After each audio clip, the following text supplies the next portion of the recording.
9h, Europe 1 matin. Europe 1, il est 7h11. Votre invité ce matin, Alexandre Lemaire, est Dominique Régnier, professeur à Sciences Po, directeur de la Fondation pour l'innovation politique et co-auteur du livre « Accompagner ou provoquer la mort, les enjeux d'une légalisation de l'euthanasie et du suicide assisté » aux éditions de l'Observatoire. Bonjour Dominique Régnier. Bonjour Alexandre Lemaire. Le droit à l'aide à mourir, définitivement approuvé par le Parlement. Les députés ont eu le dernier mot hier soir. Emmanuel Macron a aussitôt salué un engagement tenu. On le voit au résultat du vote, c'est très très serré. 291 voix pour l'aide à mourir, 241 voix contre. C'est une loi qui va donc devoir s'appliquer, Dominique Régnier, alors qu'elle divise profondément notre société, au-delà d'ailleurs du clivage traditionnel droite-gauche. Oui, on peut constater que pour ce qui se présente comme une réforme sociétale, la majorité est extrêmement faible.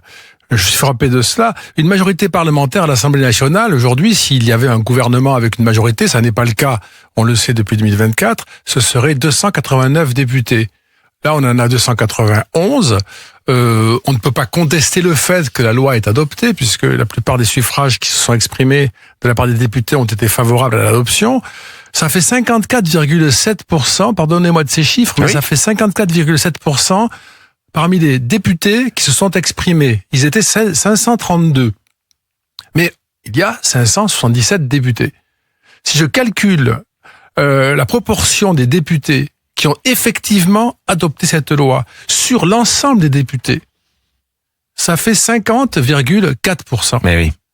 Ça me paraît fondamental. Je ne conteste pas, évidemment, parce qu'il y a à chaque fois, j'explique cela, des personnes qui pensent que je conteste le résultat. Je conteste pas le résultat. J'en montre l'étroitesse extrême. 50,4% des députés ont formellement dit oui à cette loi, qui est pourtant une loi de radicalité.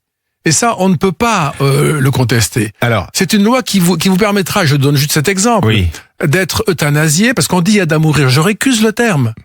On vous fait mourir. Euthanasie et suicide assisté n'apparaissant d'ailleurs pas dans le texte, Dominique Régnier. Mais même suicide assisté, c'est une euthanasie. Je suis frappé de fait que depuis le début, on ne dit pas les choses.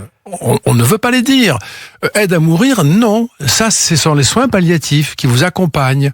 Là, on va administrer une substance létale, une substance mortelle, avec une injection ou bien avec un produit que vous allez absorber vous-même. Mais c'est une euthanasie. C'est pas une aide à mourir. On se fait ou on vous fait mourir. C'est ce qu'on appelle, une rupture anthropologique, c'est-à-dire une société dont on craint qu'elle va pouvoir abandonner désormais les plus fragiles, les plus malades.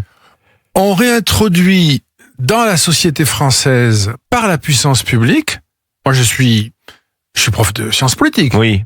On réintroduit dans la société française par la puissance publique la possibilité d'administrer la mort. C'est quand même quelque chose qui aurait dû nous arrêter beaucoup plus. C'est un changement de régime politique. C'est un changement de régime social.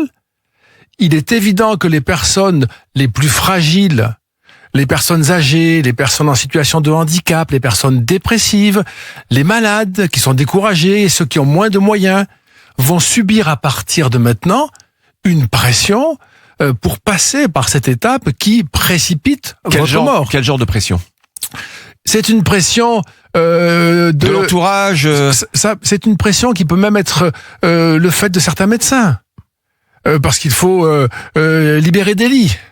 Parce qu'on ne fait plus face, parce que vous êtes âgé, écoutez maintenant, sans qu'on vous le dise comme cela, il y a d'autres urgences et il faut en finir. C'est une pression qui peut être familiale aussi. C'est une pression qui peut même être... C'est-à-dire d'ordre économique, par exemple. Et c'est compliqué, parce que chacun le sait, ça sont des pressions qui peuvent même s'exprimer sous la forme d'une supplique de la part d'enfants ou de petits-enfants en difficulté économique et financière qui attendent de leurs parents, de leurs grands-parents. Je cite des cas qui ont eu lieu, pas en France encore à ma connaissance, mais dans les pays où ça a été légalisé. Aux Pays-Bas notamment, j'ai à l'esprit un cas d'un couple, un homme et une femme de 80 ans, certes, qui ont discuté avec leurs 2 enfants, une fille et un garçon, qui étaient en difficulté économique et financière, et qui ont décidé de mettre fin à leur vie, les 2 parents, pour que les enfants puissent avoir des moyens plus importants. Donc c'est la vie, ça, c'est la vie. Ce sont toutes les pressions. Regardez, c'est une loi qui repose sur le discernement de la personne que l'on va faire mourir. Ça, c'est en tout cas dans la promesse qui est faite. Oui. Et comme vous le savez, les personnes sous curatelle, les personnes des majeurs protégés pourront être euthanasiés sans même la présence d'un magistrat. Alors qu'ils ne peuvent pas tenir leur compte en banque, Ils par peuvent exemple. pas tenir un compte en banque. Vous aurez 3 jours pour demander et obtenir, c'est dans la loi, hein, d'être euthanasié.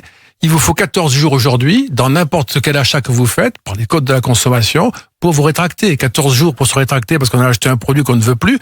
3 jours pour décider que finalement, on ne veut pas être euthanasié.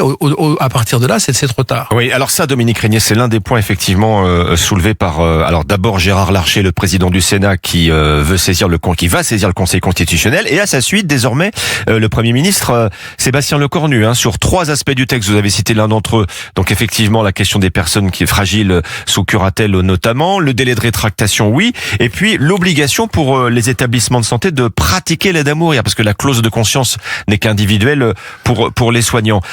C'est un dernier espoir pour modifier la loi, cette étape du Conseil constitutionnel. Je veux dire, on peut pas dire à l'heure actuelle encore que l'euthanasie, le suicide assisté sont légalisés en France. Il y a encore cette étape. Oui, il y a encore cette étape. Heureusement qu'on vérifie la validité de la loi, mais ce sont pas des étapes qu'ils auront du mal à franchir. Je peux le dire à ce micro dès maintenant. Oui. Et de toute façon, l'essentiel est fait. C'est-à-dire que l'on valide en France le droit d'euthanasier. On va discuter maintenant du détail. C'est comme ça que les choses se passent, mais pas du principe. Et je rappelle à ceux qui nous écoutent que l'euthanasie sera remboursée par la sécurité sociale. Je ne vois pas d'autre définition du soin que ceux qui est remboursé par la sécurité sociale. Ce sont les frais médicaux, les frais de santé dans le code de la santé publique et de la sécurité sociale. Donc c'est bien, on est en train de passer à une société qui admet que d'euthanasier, c'est un soin. C'est un soin. Effectivement, le malade ensuite ne souffre plus puisqu'il n'est plus vivant. Et donc, c'est une espèce de changement profond de paradigme dans lequel nous entrons, avec 50,4% de nos représentants élus justement pour trancher. Par rapport à ce résultat, Dominique Régnier, vous avez publié avec votre Fondation pour l'innovation politique une étude qui montre bien justement ces fractures profondes qui persistent dans notre société sur la question de l'aide à mourir. Est-ce qu'il aurait fallu ou est-ce qu'il faudrait un référendum sur cette question ? Quand le Sénat n'approuve pas une proposition de loi, c'était le cas. Que le Premier ministre saisit le Conseil constitutionnel, que le président du Sénat saisit le Conseil constitutionnel, que des députés et des sénateurs vont le saisir également, qu'il y a une majorité de 50,4% des députés inscrits, les 577 qui adoptent seulement cette proposition de loi, l'évidence, c'est qu'il faut un référendum ou bien suspendre cette proposition. Donc c'est ce que j'appelle moi un coup de force législatif. Avec une base aussi étroite, on va introduire ce qui est à mon avis la loi la plus radicale à ma connaissance sous la République. Du point de vue législatif, c'est pas une petite loi, c'est une loi fondamentale qui va tout changer. Même les familles, les proches pourront ne pas avoir été avertis que quelqu'un qui les aime et qui est proche a été euthanasié. On a entendu votre alerte, Dominique Régnier, merci. Professeur à Sciences Po, directeur de la Fondation pour l'innovation politique. Je rappelle votre ouvrage collectif, Accompagner ou provoquer la mort, les enjeux d'une légalisation de l'euthanasie et du suicide assisté aux éditions de l'Observatoire. Merci. Excellent jeudi.